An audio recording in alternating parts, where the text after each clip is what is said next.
નમસ્કાર ગુજરાતના સૌથી મોટા ઓટીટી પ્લેટફોર્મ બીબી ન્યૂઝ ગુજરાતમાં હું સુભાષ આપનું સ્વાગત કરું છું। આગામી સમયમાં ગુજરાતમાં સ્થાનિક સ્વરાજ્યની ચૂંટણીઓ યોજાવાની છે, જેને લઈને હવે કોંગ્રેસ પાર્ટી એક્શનમાં આવી છે। ગુજરાતમાં બનાસકાંઠા સીટ જીત્યા બાદ કોંગ્રેસમાં આત્મવિશ્વાસ આવ્યો છે। આ સાથે રાહુલ ગાંધીએ ગુજરાતમાં કરેલી મુલાકાતે વધુ બળ આપ્યું છે।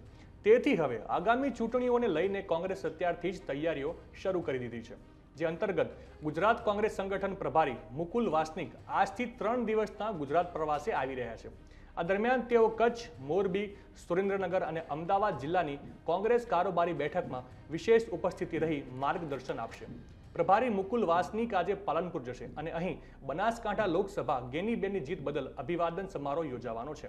અહીં તેઓ જિલ્લા સંગઠનની કારોબારી બેઠકને પણ સંબોધન કરશે, તેમજ કોંગ્રેસમાં નવા સભ્યો બનાવવા માટેના અભિયાનની પણ અહીં જાહેરાત કરવામાં આવી શકે।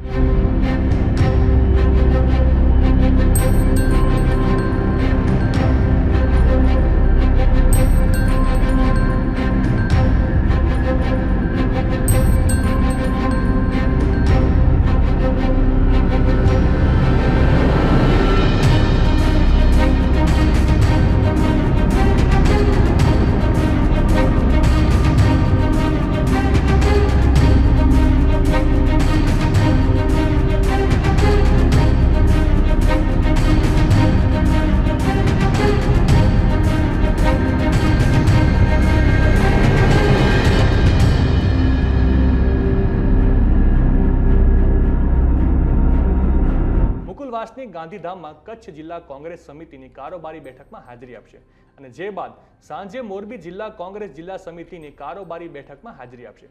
શુક્રવારે સવારે તેઓ સુરેન્દ્રનગર જિલ્લા સમિતિની કારોબારી બેઠકમાં હાજરી આપશે, જે બાદ સાંજે તેઓ અમદાવાદ કોંગ્રેસ જિલ્લા સમિતિની કારોબારી બેઠકમાં હાજરી આપશે।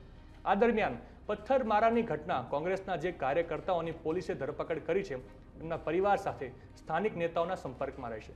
મહત્વનું છે કે ગુજરાત કોંગ્રેસ અધ્યક્ષ શક્તિસિંહ ગોહિલે કામ જોઈને પદ આપવાની જાહેરાત કરી હતી અને સંગઠનમાં હોદ્દા માટે બાયોડેટા મોકલવા જણાવ્યું છે કે આ બાયોડેટાની ચકાસણી કરીને કાર્યકર્તાઓની સક્રિયતાને આધારે નિર્ણય લેવામાં આવશે।